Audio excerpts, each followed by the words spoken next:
کیا ہو اگر کسی سنسان اور برسوں سے بند پڑی حویلی کی سب سے خوفناک چیز کوئی بھوت یا چڑیل نہ ہو، بلکہ کوئی ایسا گمشدہ خزانہ ہو جو بےتابی سے کسی کے ملنے کا انتظار کر رہا ہو؟ آہا، یہ تو واقعی ایک بالکل الگ ہی تصور ہے۔ بالکل۔ عام طور پر دیکھیں، جب ہم کسی پرانی عمارت کے بارے میں سنتے ہیں جہاں سے رات کے وقت عجیب و غریب آوازیں آتی ہوں، تو ہمارا ذہن فوراً ایک ڈراؤنی فلم کا منظر تیار کر لیتا ہے۔ صحیح کہا۔ لیکن آج کے اس تفصیلی جائزے کے لیے ہمارے پاس جو ماخذ ہے، ایک کہانی جس کا نام ہے روشن چراغ کا محافظ، یہ اصل میں اس روایتی سوچ کو پوری طرح پلٹ کر رکھ دیتی ہے۔ آج ہم کسی آسیب پر نہیں، بلکہ اس کہانی کے اندر چھپے ان پراسرار پہلوؤں پر بات کر رہے ہیں جو شروع تو ایک خوفناک واقعے کے طور پر ہوتے ہیں، لیکن حقیقت میں سکون اور روحانیت کا ایک بہت گہرا پیغام دے جاتے ہیں۔ دیکھیں، یہ کہانی اصل میں انسانی نفسیات اور خوف کے اس رشتے کو بے نقاب کرتی ہے جسے ہم اکثر نظر انداز کر دیتے ہیں۔ اصل میں ہم اندھیرے سے نہیں ڈرتے، بلکہ ہم اس بات سے ڈرتے ہیں کہ اس اندھیرے میں کیا چھپا ہو سکتا ہے۔ ہاں، نامعلوم کا خوف۔ بالکل، نامعلوم کا خوف۔ جب ہم کسی نامعلوم چیز کا سامنا کرتے ہیں تو ہمارا ذہن خود بخود بدترین خیالات کو جنم دینے لگتا ہے، اور یہ جو حویلی ہے، یہ اسی نامعلوم کی ایک مجسم شکل ہے۔ میرے ذہن میں اس حوالے سے ایک تشبیہ آ رہی ہے۔ مجھے لگتا ہے کہ ہر گاؤں یا شہر کے کنارے پر موجود کوئی بھی ایسی ویران اور بند جگہ انسانی خوف کے لیے ایک خالی کینوس کی طرح ہوتی ہے۔ ایک خالی کینوس؟ زبردست! ہاں، اس عمارت میں بذات خود شاید کوئی خوفناک بات نہ ہو، لیکن کیونکہ وہ خالی ہے، تاریک ہے، اس لیے لوگ اپنے اپنے خوف کے رنگ اس کینوس پر بکھیر کر خود سے کہانیاں گھڑ لیتے ہیں۔ تو کہانی میں 3 دوستوں احمد، حمزہ اور زینب کا ایک سرد رات میں اس حویلی کا راز جاننے کے لیے نکلنا دراصل اسی خالی کینوس پر موجود گرد کو ہٹانے کی ایک کوشش ہے۔ صحیح۔ اور پھر سوال یہ پیدا ہوتا ہے کہ کیا واقعی خوف کی وجہ وہ اینٹوں کی بنی ہوئی جگہ ہوتی ہے، یا وہ اندھیرا جو حقیقت کو ہماری آنکھوں سے چھپا لیتا ہے؟ اس سوال کا جواب حمزہ کے دادا کی بتائی ہوئی اس بات میں پوشیدہ ہے جو اس کہانی کی پوری بنیاد ہی بدل دیتی ہے۔ ہاں، وہ جو پرانی بات انہوں نے بتائی تھی۔ جی ہاں، وہ بتاتے ہیں کہ اس حویلی میں کوئی خون ریزی یا روایتی ظلم نہیں ہوا تھا، بلکہ وہاں ایک بوڑھا شخص آخری وقت تک قرآن پڑھتا رہا اور پھر غائب ہو گیا۔ یہ نقطہ اس بات کی نشاندہی کرتا ہے کہ اس عمارت کی بنیاد میں کوئی منفی توانائی نہیں ہے۔ صحیح۔ بلکہ ایک شخص کی عبادت اور کلام الہی سے اس کا گہرا لگاؤ موجود ہے۔ یعنی یہیں سے ہمیں اندازہ ہو جانا چاہیے کہ یہ جو سفر ہے، یہ کسی بھوت کو بھگانے کا نہیں، بلکہ ایک روحانی جستجو کا ہے۔ لیکن دیکھیں، جب یہ تینوں دوست حویلی کے دروازے پر پہنچتے ہیں تو منظرنامہ بالکل کلاسک ہارر کہانی جیسا ہی ہوتا ہے۔ بالکل۔ زینب دروازے پر ہاتھ رکھتی ہے اور وہ برسوں پرانا لکڑی کا دروازہ خود بخود ایک لمبی چرچراہٹ کے ساتھ کھل جاتا ہے۔ اندر گہرا اندھیرا ہے اور دیواروں پر برسوں کی گرد جمی ہوئی ہے۔ اب احمد کا رد عمل یہاں بہت فطری ہے، وہ فوراً خوفزدہ ہو کر اپنی ٹارچ چلاتا ہے۔ ہاں، کیونکہ اندھیرے کا مقابلہ کرنے کے لیے انسان کا سب سے پہلا ہتھیار کوئی مادی روشنی ہی ہوتی ہے۔ بالکل ایسے ہی ہے۔ اصل میں انسانی ذہن کاز اینڈ ایفیکٹ، یعنی علت اور معلول کا سختی سے پابند ہے۔ احمد کا ٹارچ جلانا صرف راستہ دیکھنے کی کوشش نہیں تھی، یہ اپنے اس منطقی کنٹرول کو واپس حاصل کرنے کی کوشش تھی جو اندھیرے کی وجہ سے اس سے چھین گیا تھا۔ ٹارچ کی روشنی اسے یہ احساس دلاتی ہے کہ حالات اس کے قابو میں ہیں۔ مگر وہ کنٹرول اس وقت بری طرح ٹوٹ جاتا ہے جب زینب کانپتی ہوئی انگلی سے ایک کمرے کی طرف اشارہ کرتی ہے۔ اس کمرے کے بیچوں بیچ سے ایک ہلکی سی روشنی آ رہی ہوتی ہے، اور جب وہ قریب جا کر دیکھتے ہیں تو وہاں ایک پرانا چراغ جل رہا ہے۔ اور سب سے حیران کن بات یہ ہے کہ اس چراغ میں کوئی تیل نہیں تھا۔ جی، بنا تیل کا چراغ؟ ایک چراغ جو بغیر تیل کے جل رہا ہو، کیا یہ محض خوف پیدا کرنے کے لیے ایک سستی سی ترکیب یا ہارر کلیشے نہیں ہے؟ ہم اسے کسی روحانی حقیقت کی علامت کیوں مانیں؟ دیکھیں، اگر ہم اسے صرف سطح پر دیکھیں تو یہ واقعی ایک روایتی ڈراؤنی بات لگتی ہے، لیکن اس کے پیچھے چھپی نفسیات اور علامت نگاری کو سمجھنے کی ضرورت ہے۔ جیسا کہ میں نے کاز اینڈ ایفیکٹ کا ذکر کیا نا، جی جی کہ تیل ہوگا تو چراغ جلے گا، بیٹری ہوگی تو ٹارچ چلے گی۔ لیکن جب تیل کے بغیر چراغ جلتا نظر آتا ہے تو دراصل اس حویلی کے اندر دنیاوی اور مادی قوانین معطل ہو جاتے ہیں۔ یعنی رولز چینج ہو گئے وہاں۔ بالکل، یہ منظر کرداروں کو اور پڑھنے والوں کو یہ بتانے کے لیے ہے کہ اب تم اس دنیا میں ہو جہاں مادی اسباب کی کوئی حیثیت نہیں۔ وہ بغیر تیل کا چراغ اس بوڑھے شخص کی اس قلم سے وابستگی کی ابدی نشانی ہے جو وقت گزرنے کے باوجود روشن ہے۔ ہاں، مادی چیزیں جیسے انسان کا جسم ہو گیا، کتاب کے اوراق، چراغ کا تیل، یہ سب وقت کے ساتھ ختم ہو جاتے ہیں، لیکن جو نیت اور جو روحانی تعلق اس شخص نے قائم کیا تھا وہ ظاہری سہاروں کا محتاج نہیں رہا۔ زبردست! یہ ایک بہت دلچسپ موازنہ بن جاتا ہے۔ احمد کے ہاتھ میں موجود ٹارچ جدید دور کے اس منطقی سہارے کی علامت ہے جس پر ہم اندھا دھند بھروسہ کرتے ہیں۔ جی بالکل، اس روحانی روشنی کی علامت ہے جسے جلنے کے لیے کسی دنیاوی ایندھن کی ضرورت نہیں۔ مجھے لگتا ہے ہمارا منطقی ذہن اسی لیے ایسی چیزوں کو قبول کرنے سے ڈرتا ہے کیونکہ اس سے ہمارا دنیا پر قابو پانے کا وہم ٹوٹ جاتا ہے۔ اور یہی وہم ٹوٹنے کا عمل انسان کو شدید ترین خوف میں مبتلا کرتا ہے۔ جب آپ کی عقل کام کرنا چھوڑ دے اور مادی سہارے جواب دے جائیں، تب آپ کے پاس صرف دو راستے بچتے ہیں۔ یا تو آپ مکمل طور پر خوف کے سامنے ہتھیار ڈال دیں، یا پھر کسی ایسی طاقت سے جڑ جائیں جو ان مادی قوانین سے بالاتر ہو۔ اور اس کا عملی مظاہرہ ہمیں کہانی کے اگلے ہی لمحے میں نظر آتا ہے۔ ہاں، وہ جو قدموں کی آواز آتی ہے۔ بالکل، اس پراسرار روشنی کی دریافت کے بعد جو ایک گہرا سکوت چھایا ہوا تھا وہ اچانک ٹوٹ جاتا ہے۔ اوپر والی منزل سے قدموں کی بھاری آوازیں آنے لگتی ہیں، تھک تھک تھک۔ اب سناٹے میں یہ آوازیں کسی بھی انسان کا خون خشک کرنے کے لیے کافی ہیں۔ احمد، جس کے ہاتھ میں وہ منطقی سہارا یعنی ٹارچ موجود تھی، وہ اس قدر خوفزدہ ہو جاتا ہے کہ ہکلاتے ہوئے پوچھتا ہے، کون ہے وہاں؟ ہاں، اس کی آواز اس وقت کانپ رہی ہوتی ہے۔ اور اسے کوئی جواب نہیں ملتا۔ لیکن اس کے برعکس حمزہ کا رد عمل حیران کن ہے۔ وہ بھاگنے یا چیخنے کے بجائے رکتا ہے اور فوراً آیت الکرسی پڑھنا شروع کر دیتا ہے، اللہ لا الہ الا هو الحی القیوم۔ جی، اب عام طور پہ دیکھیں، جب انسان شدید خطرے میں ہوتا ہے تو اس کے جسم کا ایک قدرتی دفاعی نظام متحرک ہو جاتا ہے، جسے فائٹ اور فلائٹ رسپانس کہتے ہیں، جی، یعنی لڑنے یا بھاگنے کا عمل۔ بالکل۔ انسان کا ذہن چیخ کر کہتا ہے کہ یا تو اس خطرے سے لڑو یا پھر فوراً یہاں سے بھاگ جاؤ۔ احمد کا رویہ بالکل یہی تھا، لیکن حمزہ نے اس شدید دباؤ میں رک کر تلاوت کرنے کا فیصلہ کیسے کیا؟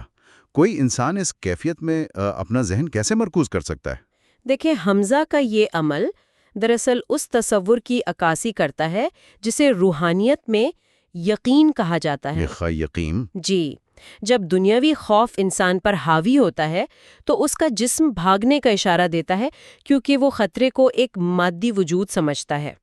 لیکن حمزہ نے یہ سمجھ لیا تھا کہ جس چیز کا وہ سامنا کر رہے ہیں وہ کوئی عام طبعی خطرہ نہیں ہے۔ صحیح۔ ایسی صورتحال میں کوئی ظاہری ہتھیار یا بھاگنے کی رفتار کام نہیں آ سکتی۔ اور پھر آیت الکرسی کا انتخاب یہاں بہت معنی خیز ہے۔ یہ آیت اللہ کی اس صفت کو بیان کرتی ہے کہ وہ الحیو یعنی ہمیشہ زندہ رہنے والا اور القیوم سب کو قائم رکھنے والا ہے۔ سبحان اللہ۔ یہ وہ روحانی ڈھال ہے جو ظاہری ہتھیاروں کے ناکام ہونے کے بعد استعمال کی جاتی ہے۔ واقعی، اور یہ روحانی ڈھال اس واقعے کا رخ پوری طرح موڑ دیتی ہے۔ جیسے ہی حمزہ تلاوت مکمل کرتا ہے، ماحول میں ایک عجیب سی تبدیلی رونما ہوتی ہے۔ وہ جو ٹھنڈی اور بوجھل ہوا ان کے گرد گھوم رہی تھی وہ اچانک رک جاتی ہے۔ فضا کا دباؤ کم ہونے لگتا ہے۔ بالکل، اور پھر ان کے سامنے سیڑھیوں پر سفید لباس میں ایک دھندلی سی پرچھائی ظاہر ہوتی ہے۔ ایک بوڑھی آواز گونجتی ہے جو کہتی ہے کہ جو اللہ کے کلام سے جڑ جائے اسے کوئی اندھیرا نقصان نہیں پہنچا سکتا۔ کیا بات ہے! یہ لمحہ کہانی کی پورا تناظر کو الٹ کر رکھ دیتا ہے۔ وہ پرچھائی نقصان پہنچانے نہیں آئی تھی بلکہ ان کا استقبال کر رہی تھی۔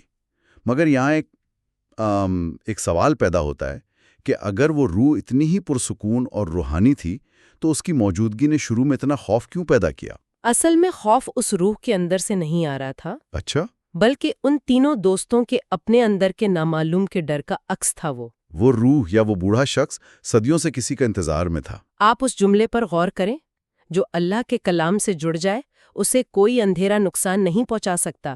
یہ ایک انتباہ نہیں بلکہ ایک تصدیق ہے۔ صحیح، یعنی وہ انہیں بچا رہی تھی۔ بالکل، وہ پرچھائی دراصل ان لوگوں کو جانچ رہی تھی کہ کیا ان کے اندر اس نامعلوم اندھیرے کا سامنا کرنے کی ہمت اور یقین ہے۔ جب حمزہ نے تلاوت کے ذریعے اپنے یقین کا مظاہرہ کیا تو اس پرچھائی پر یہ واضح ہو گیا کہ یہ وہی وارث ہیں جن کا وہ انتظار کر رہی تھی۔ یہ کوئی بھٹکتی ہوئی بدروح نہیں تھی جو لوگوں کو ڈرانا چاہتی ہو۔ ہاں، بلکہ یہ ایک ایسا محافظ تھا جو اپنی ذمہ داری کسی اہل شخص کے حوالے کرنا چاہتا تھا۔ زبردست۔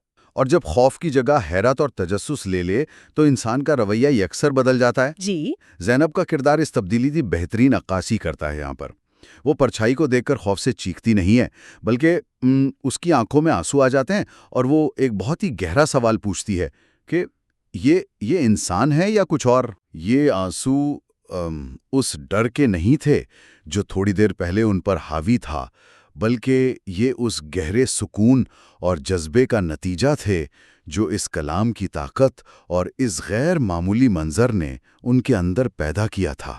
دیکھیں، زینب کا سوال ظاہر کرتا ہے کہ اب ان کا سامنا کسی خطرے سے نہیں بلکہ ایک حقیقت سے ہے۔ وہ سمجھنا چاہتی ہے کہ جس ہستی نے انہیں یہ تسلی دی ہے اس کی اصل ماہیت کیا ہے۔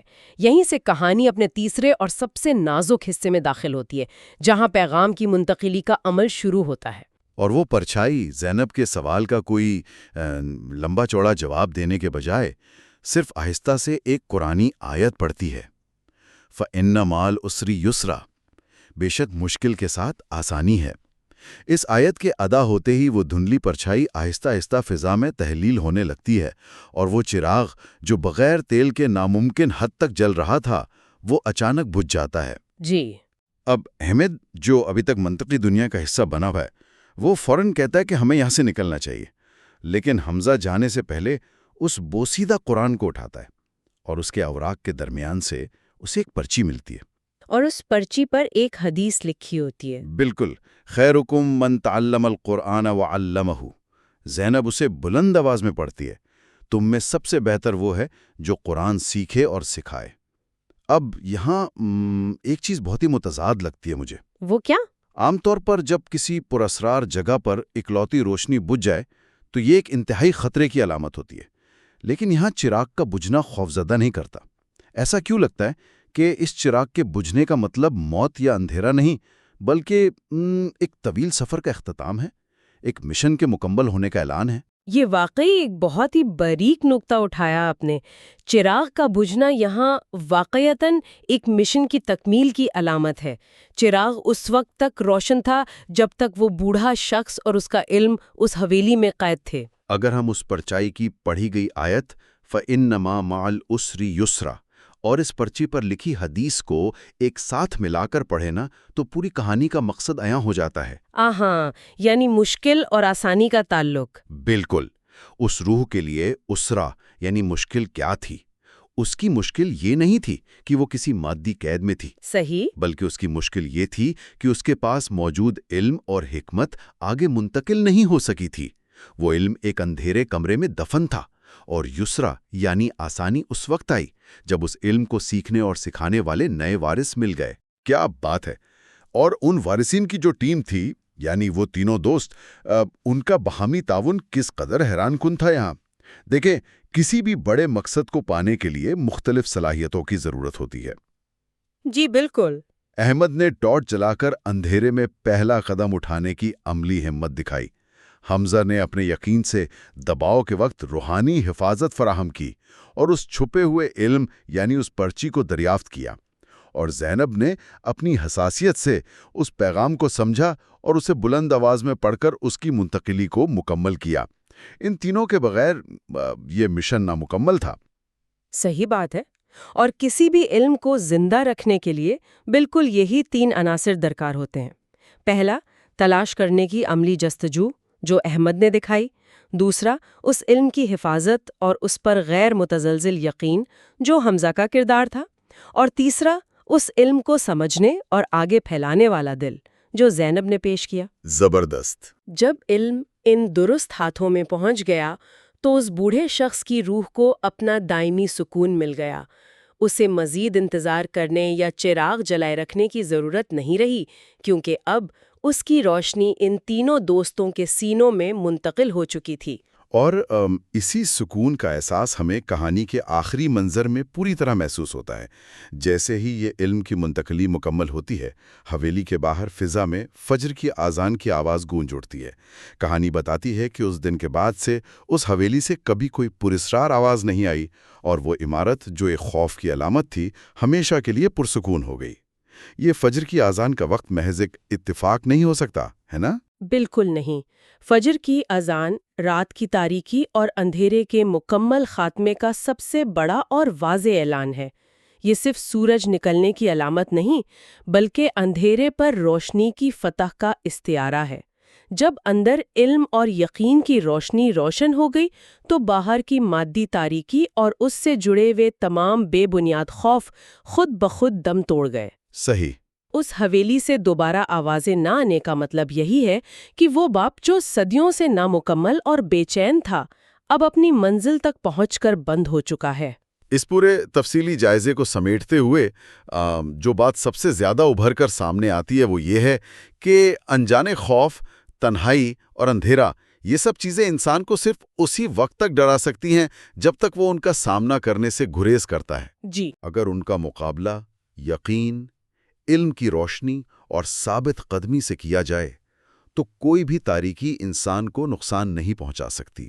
مادی سہاروں کی ایک حد ہوتی ہے، لیکن وہ روحانی تعلق جو انسان کو کسی بڑی حقیقت سے جوڑے رکھتا ہے، وہ زمان و مکان کی حدود سے آزاد ہوتا ہے۔ اور خوف کی اصل طاقت وہ انسان کے اپنے ذہن میں ہوتی ہے۔ جس طرح اس حویلی کے بارے میں لوگوں نے خود سے کہانیاں گھڑ لی تھیں، ہم بھی اپنی زندگی کے نامعلوم پہلوؤں کو ڈراونا بنا لیتے ہیں۔ یہ کہانی ہمیں سکھاتی ہے کہ کلام الہی سے جڑنا اور علم کی جستجو کرنا ہی وہ حقیقی حفاظت ہے جو انسان کو ہر طرح کے وہم اور ڈر سے آزاد کر دیتی ہے۔ واقعی۔ اب اس گفتگو کو ختم کرنے سے پہلے اس پوری کہانی اور آج کی ہماری اس بحث سے ایک بہت ہی مختلف اور گہرا خیال ذہن میں پیدا ہوتا ہے۔ ہم نے دیکھا کہ اس حویلی کے بظاہر خوفناک اندھیرے میں کوئی بھوت نہیں تھا، بلکہ ایک استاد تھا جس کی روح صرف اس لیے بے چین تھی کہ اس کا علم اور اس کا پیغام اگلی نسل تک نہیں پہنچا پایا تھا۔ اسے سکون اسی لمحے ملا جب کوئی اس علم کو سیکھنے اور آگے سکھانے کے لیے اس تک پہنچا۔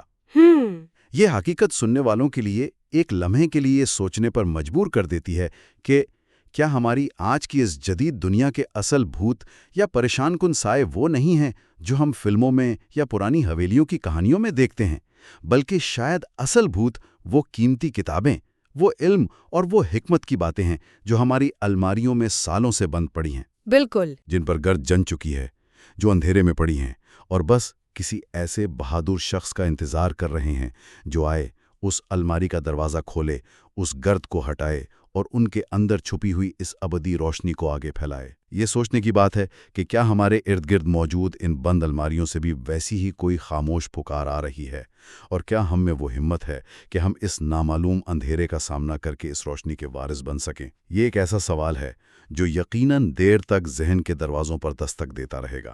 تو اسی فکر انگیز خیال کے ساتھ ہم اپنے اس مطالعے کا اختتام کرتے ہیں۔